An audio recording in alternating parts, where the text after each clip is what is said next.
জাতীয় বিশ্ববিদ্যালয় নতুন নোটিশ প্রকাশ করেছে। সেই নোটিশে যে বিষয়টা তারা বলছে তাতে হচ্ছে যে তোমাদের জন্য দুঃসংবাদই বটে, কেন্দ্র পরিবর্তন হইতে পারে।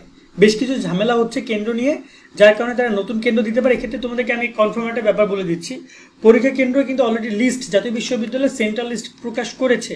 সেখানে তোমরা জানতে পেরেছো যে প্রায় কোন কোন কেন্দ্রে তোমাদের পরীক্ষা হবে। কিন্তু এরপরও জাতীয় বিশ্ববিদ্যালয় আজকে তাদের যে অফিসিয়াল ভর্তির ওয়েবসাইট, সেখানে তারা আজকে বলতে আমি ভিডিওটি করছি এখন বাজে 11টা 11, সো এক্ষেত্রে আজকে বলছি, বাট তোমরা ভিডিও তো আগামীকালকে দেখতে পারবা, মানে 12 তারিখে দেখতে পারবা। সরি 12 তারিখে না, তো তোমরা হচ্ছে 21 তারিখে দেখতে পারবা। সেখানে দেখতে হচ্ছে এই যে একটা নোটিশ তারা প্রকাশ করেছে 20 তারিখে, যেখানে তারা বলেছে যে ভেনু লিস্ট মানে সেন্ট্রাল লিস্টটা নিয়ে তারা কনফিউশন তৈরি হয়েছে এবং এক্ষেত্রে কেন্দ্রকে একটা রিপোর্ট দিতে বলা হয়েছে।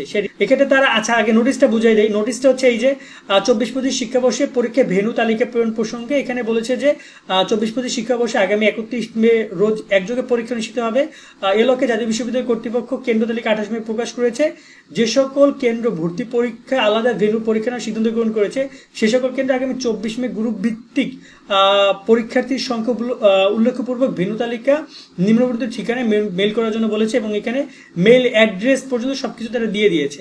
সেক্ষেত্রে তারা এই কিন্তু আলাদাভাবে ভেনু নেওয়ার একটা সিদ্ধান্ত গ্রহণ করেছে। এক্ষেত্রে এমন হতে পারে যে যদি এই সিদ্ধান্ত জাতীয় বিশ্ববিদ্যালয় পারফেক্ট মনে করে, সেক্ষেত্রে তোমাদেরকে পরীক্ষা ওই জায়গায় হবে। আর নয়তো দেখা যায় তারা কেন্দ্র সংশোধনও করতে পারে। বা এক্ষেত্রে তোমাদেরকে কেন্দ্র নিয়ে একটা ছোট্ট করে বলে রাখি যে তোমরা যে কেন্দ্রে পরীক্ষা দিবা তার জাতীয় বিশ্ববিদ্যালয় কিন্তু বলে দিয়েছে যে তোমাদেরকে 48 ঘন্টার 2 দিন বা 3 দিন আগে সেই কেন্দ্রে সরাসরি উপস্থিত হয়ে অথবা অনলাইনে তাদের ওয়েবসাইটে গিয়ে কেন্দ্র তালিকা চেক করে নিতে হবে যে তোমার পরীক্ষাটা কোথায় হচ্ছে। কারণ তুমি যদি গেলা, ধরো যে তুমি গেলা অমুক একদম কলেজের সামনে, ধরো এখানে বলেছে বরগুনা কলেজ গভর্নমেন্ট কলেজ, তুমি গভর্নমেন্ট কলেজের গেটে গেলা, গেটে গিয়ে দেখলে কি তোমার পরীক্ষা আসলে ওখানে হচ্ছে না, তোমার পরীক্ষা একটু দূরে অন্য একটা জায়গায় হচ্ছে। ক্ষেত্রে এরকম কিন্তু আসন বিন্যাসটা করা হচ্ছে। সো এটা তোমাদেরকে অবশ্যই বুঝতে হবে যে কেন্দ্র তালিকা তারা যেহেতু তারা প্রকাশ করবে যে কোন রোল থেকে, ধরো যে তোমার কিন্তু একটা রোল আছে অ্যাডমিশন রোল, এই রোল থেকে ওই রোল পর্যন্ত এই স্কুলের বা এই কলেজের এত তলায় পরীক্ষা হবে, এত নম্বর কক্ষে, এরকম লিখে দিবে। তোমার রোলটা রয়েছে, ধরো যে একটা নম্বরে রয়েছে, সেই নাম্বারটার সামনে তুমি দেখতে পারবা যে এই নাম্বার থেকে এই নাম্বারের মধ্যে তুমি রয়েছো, সেই নাম্বারের পরীক্ষাটা কোথায় হবে, সেই নাম্বারের পরীক্ষাটা হবে অমুক একটা কলেজের ক নম্বর রুমে, ধরো যে 4 তলায় হবে 405-এ, 405-এ তুমি যাবা, 4 তলায় 405-এ, তো এইভাবে লেখা থাকবে। এটা তোমাকে জেনে যেতে হবে, নয়তো তুমি পরবর্তীতে ঝামেলার শিকার হইতে পারো।